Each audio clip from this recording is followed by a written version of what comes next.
Hello नमस्कार साथियों, जय हिंद साथियों। वर्दी होगी सीने पर।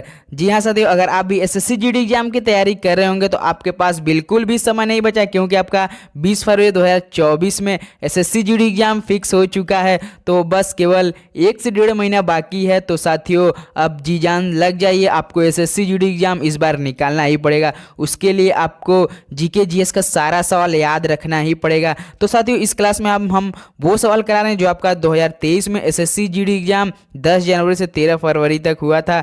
तो एक सेट हम इस क्लास में करने वाले थे। जो आपका 2023 में एसएससी जीडी एग्जाम हुआ था पूरे 55 सेट में हुआ था, तो इस बार भी ऐसा ही होने वाला साथियों। तो जी जान लगा दीजिए, एक भी सवाल आप नहीं छोड़िए, अपने माँ बाप का नाम रोशन कर दीजिए। तो चलिए दोस्तों, इसी मोटिवेशन के साथ आज का प्रश्न पहला देखते हैं। तो साथियों शुरू से लेकर अंत तक जरूर बने रहेगा, सारे सवाल काफ़ी महत्वपूर्ण होने वाला है, एग्जाम में छपने वाला है। तो देखिए आज का प्रश्न पहला दिया है, 1866 ईस्वी में लंदन में ईस्ट इंडिया एसोसिएशन की स्थापना निम्नलिखित में से किसने की थी।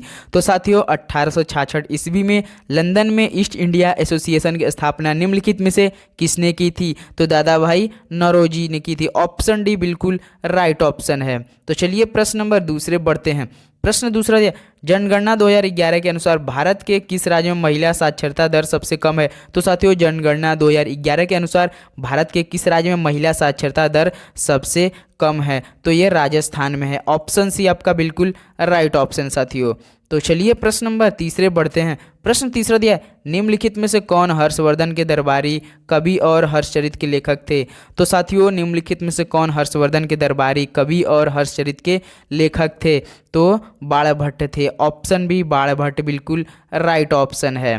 तो साथियों ऐसे सवाल आपके एसएससी जीडी एग्जाम में पूछा जाता है, तो सारा सवाल आप याद करके जाइए या टारगेट बनाइए, जो भी आप क्लास दीजिए उसी में अपना कॉन्सेप्ट क्लियर कर लीजिए। तो जैसे ये सवाल आप इस क्लास में से हम 1 से लेकर 30 सवाल कराएंगे, जो आपको पूरा याद कर लीजिए, ये ठान लीजिए बस। आपका असम का सत्रिया नृत्य से प्रेरित है। तो साथियों असम का सत्रिया नृत्य किससे प्रेरित है। तो आपके ये भक्ति आंदोलन से प्रेरित है। ऑप्शन सी आपका बिल्कुल राइट ऑप्शन है साथियों। तो चलिए प्रश्न नंबर 5 देखते हैं। प्रश्न 5 दिया, भारतीय संविधान के किस अनुच्छेद में कहा गया है कि भारत अर्थात इंडिया राज्यों का संघ होगा। तो साथियों भारतीय संविधान के किस अनुच्छेद में कहा गया है कि भारत अर्थात इंडिया राज्यों का संघ होगा। तो किस अनुच्छेद में। अनुच्छेद 1 में। किसमें साथियों। अनुच्छेद 1 में। ऑप्शन भी आपका बिल्कुल राइट ऑप्शन है। तो प्रश्न नंबर 6 देखते हैं। प्रश्न 6 दिया, रुक्मिणी देवी अरुंडेल ने किस नृत्य शैली में विभिन्न पुरस्कार जीते हैं। तो साथियों रुक्मिणी देवी अरुंडेल ने किस नृत्य शैली में विभिन्न पुरस्कार जीते हैं। तो भरतनाट्यम में। किसमें साथियों। भरतनाट्यम में। ऑप्शन सी बिल्कुल राइट ऑप्शन है साथियों। तो प्रश्न नंबर 7 देखते हैं। प्रश्न 7 दिया, कौशल भारत मिशन को के प्रमुख कार्यक्रम के तहत लॉन्च किया गया था। तो साथियों कौशल भारत मिशन को किसके प्रमुख कार्यक्रम के तहत लॉन्च किया गया था। तो आप बता सकते हैं कौशल विकास और उद्यमशीलता मंत्रालय के द्वारा। किसके द्वारा साथियों। कौशल विकास और उद्यमशीलता मंत्रालय के द्वारा। ऑप्शन सी आपका बिल्कुल राइट ऑप्शन है। तो चलिए प्रश्न नंबर 8 देखते हैं। प्रश्न 8 दिया, निम्नलिखित में से किसे भारत का फ्लाइंग सिख कहा जाता है। तो साथियों निम्नलिखित में से किसे भारत का फ्लाइंग सिख कहा जाता है। तो साथियों ऑप्शन आपके सामने है। ये सवाल हम आपके लिए होमवर्क देते हैं और इस सवाल का जवाब आप हमें कमेंट कीजिए साथियों। इस सवाल का जवाब आपको जरूर पता होगा। अगर आप एसएससी जीडी एग्जाम या किसी भी एसएससी लेवल की तैयारी करोगे तो हर एसएससी एग्जाम में पूछा जाता है ऐसा सवाल।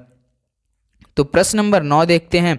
2018 में मणिपुरी में संगीत नाटक अकादमी पुरस्कार किसने जीता। तो साथियों 2018 में मणिपुरी में संगीत नाटक अकादमी पुरस्कार किसने जीता। तो आपके जीते थे अखम लक्ष्मी देवी। किसने थे। अखम लक्ष्मी देवी। ऑप्शन भी बिल्कुल राइट ऑप्शन है। तो चलिए प्रश्न नंबर 10 देखते हैं। प्रश्न 10 दिया, 10वीं पंचवर्षीय योजना की अवधि क्या थी। तो साथियों 10वीं पंचवर्षीय योजना की अवधि क्या थी। तो 2002 से लेकर 2007 था। क्या साथियों। 2002 से लेकर 2007 तक थी। ऑप्शन सी बिल्कुल राइट ऑप्शन है। तो चलिए प्रश्न नंबर 11 देखते हैं। प्रश्न 11 दिया, हर्षवर्धन और पुलकेशिन द्वितीय का युद्ध किस नदी के तट पर हुआ था। तो साथियों हर्षवर्धन और पुलकेशिन द्वितीय का युद्ध किस नदी के तट पर हुआ था। तो ये नर्मदा नदी पर हुआ था। किस पे साथियों। नर्मदा नदी। ऑप्शन भी बिल्कुल राइट ऑप्शन है। तो चलिए प्रश्न नंबर 12 पे चलते हैं। प्रश्न नंबर 12 दिया है, भारत में दूसरी बार एशियाई खेलों का आयोजन किस वर्ष किया गया था। तो साथियों भारत में दूसरी बार एशियाई खेलों का आयोजन किस वर्ष में किया गया था? तो आपका 1982 में। कब साथियों? 1982 में। ऑप्शन सी बिल्कुल राइट ऑप्शन है। तो प्रश्न नंबर 13 देखते हैं। प्रश्न 13 दिया, बिहू निम्नलिखित में से किस राज्य का लोकप्रिय नृत्य है? तो साथियों बिहू निम्नलिखित में से किस राज्य का लोकप्रिय नृत्य है? तो ये असम का है। ऑप्शन बी बिल्कुल राइट ऑप्शन है। तो चलिए प्रश्न नंबर 14 देखते हैं। प्रश्न 14 दिया, Hindustan socialist Republican association HSRA का स्थापना दिल्ली के में हुई थी। तो साथियों Hindustan socialist Republican association HSRA की स्थापना दिल्ली के किस जगह में हुई थी? तो ये आपके फिरोज शाह कोटला में हुई थी। ऑप्शन डी फिरोज शाह कोटला बिल्कुल राइट ऑप्शन है। तो प्रश्न नंबर 15 देखते हैं। प्रश्न 15 दिया, भारत में हरित क्रांति ने निम्नलिखित में से किसके उत्पादन में वृद्धि की? तो साथियों भारत में हरित क्रांति ने निम्नलिखित में से किसके उत्पादन में वृद्धि की? तो गेहूं में। किसमें साथियों? गेहूं में। ऑप्शन डी आपका बिल्कुल राइट ऑप्शन है।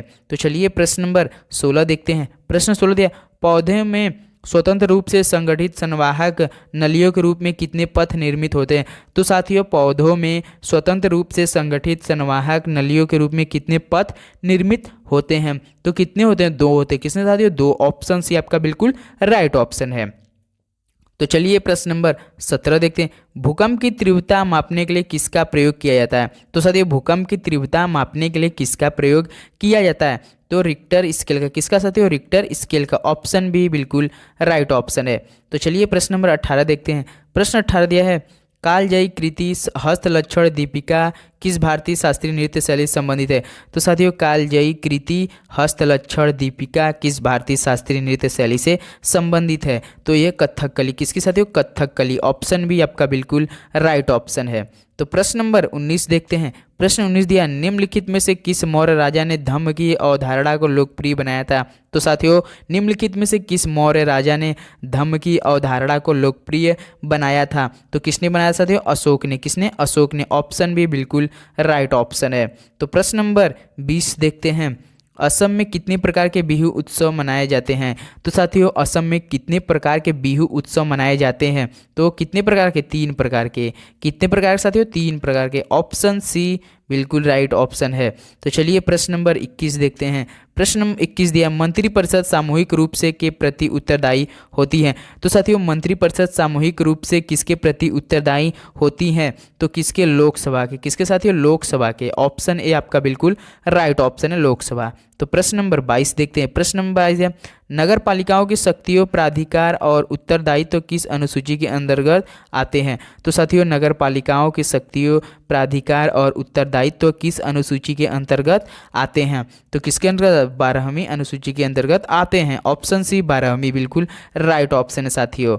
तो चलिए प्रश्न नंबर 23 देखते हैं। प्रश्न नंबर 23 दिया, राष्ट्रीय स्तर की क्रिकेट चैंपियनशिप रणजी ट्रॉफी में शुरू हुई थी? तो साथियों राष्ट्रीय स्तर की क्रिकेट चैंपियनशिप रणजी ट्रॉफी किस वर्ष में शुरू हुई थी? तो ये शुरू हुई थी आपके 1934-35 में। कब साथियों? 1934 से 1935 के बीच में। ऑप्शन ए बिल्कुल राइट ऑप्शन है। तो चलिए प्रश्न नंबर 24 देखते हैं। निम्न में से कौन सा अपघटन का दूसरा चरण है? तो साथियों निम्न में से कौन सा अपघटन का दूसरा चरण है? तो कौन सा? निच्छालन है। कौन सा साथियों? निच्छालन। ऑप्शन डी आपका बिल्कुल राइट ऑप्शन है। तो प्रश्न नंबर 25 देखते हैं। 15 मार्च 1950 को योजना आयोग का गठन की अध्यक्षता में किया गया था? तो साथियों 15 मार्च 1950 को योजना आयोग का गठन किनके अध्यक्षता में किया गया था? तो साथियों कौन थे उस समय? तो जवाहरलाल नेहरू जी थे। ऑप्शन ए बिल्कुल राइट ऑप्शन है। तो चलिए प्रश्न नंबर 26 देखते हैं। संयुक्त राज्य अमेरिका में गदर पार्टी का गठन किस वर्ष किया गया था? तो साथियों संयुक्त राज्य अमेरिका में गदर पार्टी का गठन किस वर्ष किया गया था? तो ये किया गया था 1913 में। कब साथियों? 1913 में। ऑप्शन बी 1913 में किया गया था। बिल्कुल राइट ऑप्शन है। तो याद रखिए साथियों। तो प्रश्न नंबर 27 देखते हैं। अवध साम्राज्य पर अंग्रेजों ने किस वर्ष में कब्जा कर लिया था? तो साथियों अवध साम्राज्य पर अंग्रेजों ने किस वर्ष में कब्जा कर लिया था? तो किस वर्ष में किया था? 1856 में। 1856 में क्या किया था, कब्जा कर लिया था। ऑप्शन बी आपका बिल्कुल राइट ऑप्शन है। तो चलिए प्रश्न नंबर 28 देखते हैं। प्रश्न 28 दिया, निम्नलिखित में से कौन सी एक संघीय सरकार की विशेषता नहीं है। तो साथियों निम्नलिखित में से कौन सी एक संघीय सरकार की विशेषता नहीं है, तो एक सदनीय विधायिका नहीं है। कौन साथियों, एक सदनीय विधायिका नहीं है। ऑप्शन है आपका बिल्कुल राइट ऑप्शन है। तो साथियों जितने भी हम सारे सवाल करें जो आपके एग्जैक्ट एसएससी जीडी एग्जाम में आया हुआ सवाल, ऐसे ऐसे सवाल पूछा जाता है पिछले वर्षों में, ढूंढ ढूंढ के ला रहे हैं साथियों। आप बस हमारे चैनल को सब्सक्राइब करके नोटिफिकेशन बेल आइकॉन के ऑन कीजिए, देखिए आपका तैयारी कितना अच्छे लेवल हम कराने वाले हैं। तो प्रश्न नंबर 29 देखते हैं। तीसरी पंचवर्षीय योजना का उद्देश्य भारत को बनाना था। तो साथियों तीसरी पंचवर्षीय योजना का उद्देश्य भारत को कैसा बनाना था, तो आप बता सकते हैं, तो आत्मनिर्भर बनाना था। ऑप्शन ए आपका बिल्कुल राइट ऑप्शन है। तो प्रश्न नंबर 30 देखते हैं। प्रश्न नंबर 30 दिया, अर्जुन पुरस्कार की शुरुआत किस वर्ष में हुई। तो साथियों अर्जुन पुरस्कार की शुरुआत किस वर्ष में हुई थी, तो 1961 में। ऑप्शन ए 1961 में हुई थी, आपका बिल्कुल राइट ऑप्शन है साथियों। तो साथियों आज का क्लास यहीं पर समाप्त हम करते हैं। तो आपको अगर सवाल एक भी अच्छा लगे तो प्लीज़ चैनल को लाइक और दोस्तों में शेयर किए, अपने भाइयों को सपोर्ट करना ना भूलिए। तो चलिए मिलते हैं अगले वीडियो में, तब तक दोस्तों जय हिंद जय भारत, धन्यवाद।